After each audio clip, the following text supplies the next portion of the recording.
Brought to you by Penguin.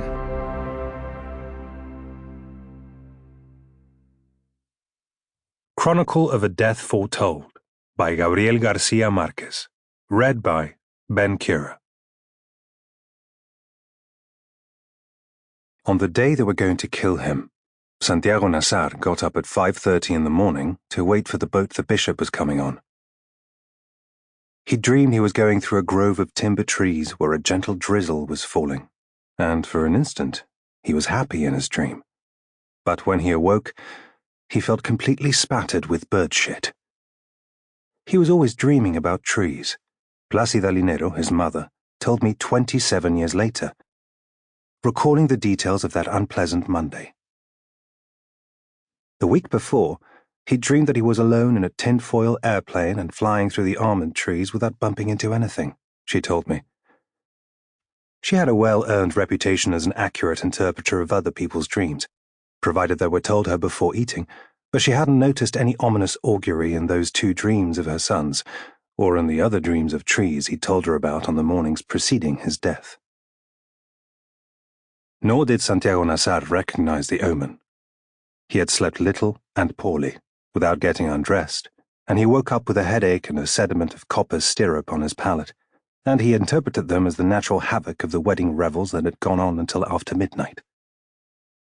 Furthermore, all the many people he ran into after leaving his house at 5 minutes past 6, until he was carved up like a pig an hour later, remembered him as being a little sleepy but in a good mood, and he remarked to all of them in a casual way that it was a very beautiful day. No one was certain if he was referring to the state of the weather. Many people coincided in recalling that it was a radiant morning, with a sea breeze coming in through the banana groves, as was to be expected in a fine February of that period. But most agreed that the weather was funereal, with a cloudy, low sky and the thick smell of still waters, and that at the moment of the misfortune, a thin drizzle like the one Santiago Nasar had seen in his dream grove was falling. I was recovering from the wedding revels in the apostolic clap of Maria Alejandrina Cervantes, and I only awakened with the clamour of the alarm bells, thinking they had turned them loose in honour of the bishop. Santiago Nasar put on shirt and pants of white linen, both items unstarched, just like the ones he'd put on the day before for the wedding. It was his attire for special occasions. If it hadn't been for the bishop's arrival, he would have put on his khaki outfit and the riding boots he wore on Mondays to go to the Divine Face, the cattle ranch he'd inherited from his father, and which he administered with very good judgment but without much luck. In the country, he wore a .357 Magnum on his belt, and its armoured bullets, according to what he said, could cut a horse in 2 through the middle. During the partridge season, he would also carry his falconry equipment. In the closet, he also kept a .30-06 Mannliche Schönhauer rifle, a .300 caliber Holland Magnum rifle, a .22 caliber Hornet with a double-strength telescopic sight, and a Winchester repeater. He always slept the way his father had slept, with the weapon hidden in the pillowcase. But before leaving the house that day, he took out the bullets and put them in the drawer of the night table. He never left it loaded, his mother told me.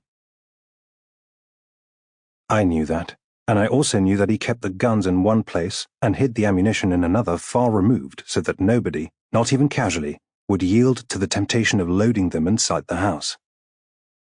It was a wise custom established by his father ever since one morning when a servant girl had shaken the case to get the pillow out and the pistol went off as it hit the floor and the bullet wrecked the cupboard in the room, went through the living room wall, passed through the dining room of the house next door with a thunder of war, and turned a life-size saint on the main altar of the church on the opposite side of the square to plaster dust. Santiago Nasar, who was a young child at the time, never forgot the lesson of that accident. The last image his mother had of him was that of his fleeting passage through the bedroom. He'd awakened her while he was feeling around trying to find an aspirin in the bathroom medicine chest, and she turned on the light and saw him appear in the doorway with a glass of water in his hand, as she would remember him forever. Santiago Nasar told her then about the dream, but she didn't pay any great attention to the trees. Any dream about birds means good health, she said.